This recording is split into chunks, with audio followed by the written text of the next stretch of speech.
America is on edge tonight. Anger on the streets, fear in government halls, and a shocking accusation from a sitting governor. Donald Trump wants a civil war. Those words are now shaking U.S. politics as massive anti-ICE protests surge through Minneapolis. What is happening in Minneapolis? Minneapolis, a story, is once again at the center of national unrest. Thousands of protesters have flooded the streets, raising their voices against ICE, immigration and customs enforcement. Chants echo through downtown. ICE out! No more raids! Justice for immigrants! What began as peaceful demonstrations has rapidly turned into a tense standoff. Why are people protesting? At the heart of this explosion of anger is a major federal immigration crackdown. ICE agents have been accused of aggressive enforcement tactics, detaining protesters, intimidating immigrant communities. Civil rights groups say this is not law enforcement, this is fear as a strategy. Families are scared, communities feel targeted, trust is collapsing. Court steps in, a major turning point. The situation escalated so sharply that the federal courts intervened. A U.S. judge issued an order limiting the actions of ICE and federal agents. The ruling made it clear.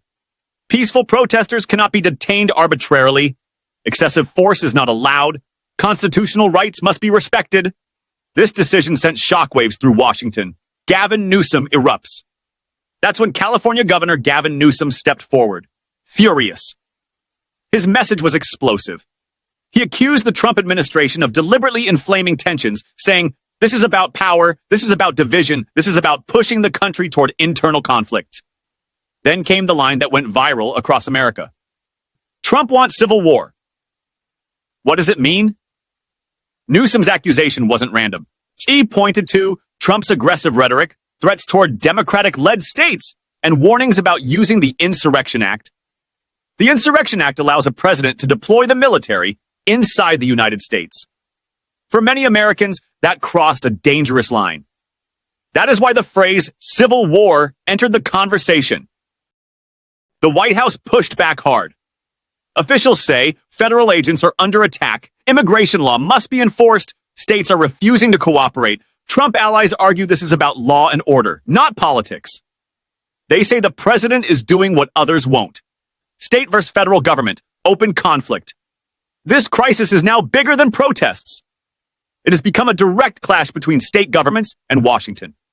Minnesota leaders say federal agents are overstepping.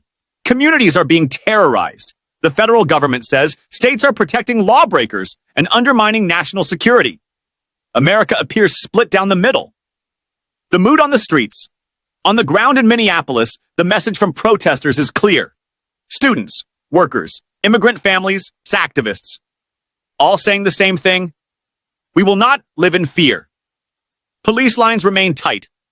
Federal presence is heavy. The tension is unmistakable. Is this just Minneapolis? No. What's happening here is spreading. Similar protests are gaining momentum in California, New York, Chicago, other major cities. This is no longer local outrage. This is a national reckoning. What happens next? The questions facing America tonight are urgent. Will the federal government escalate further? Will more states resist Washington? Will the military be brought into civilian streets? Or will dialogue prevent disaster? The country stands at a crossroads. Final. Strong line, this is not just about immigration. This is about power, rights, and the future of American democracy. The fire burning in Minneapolis could force change or consume the nation.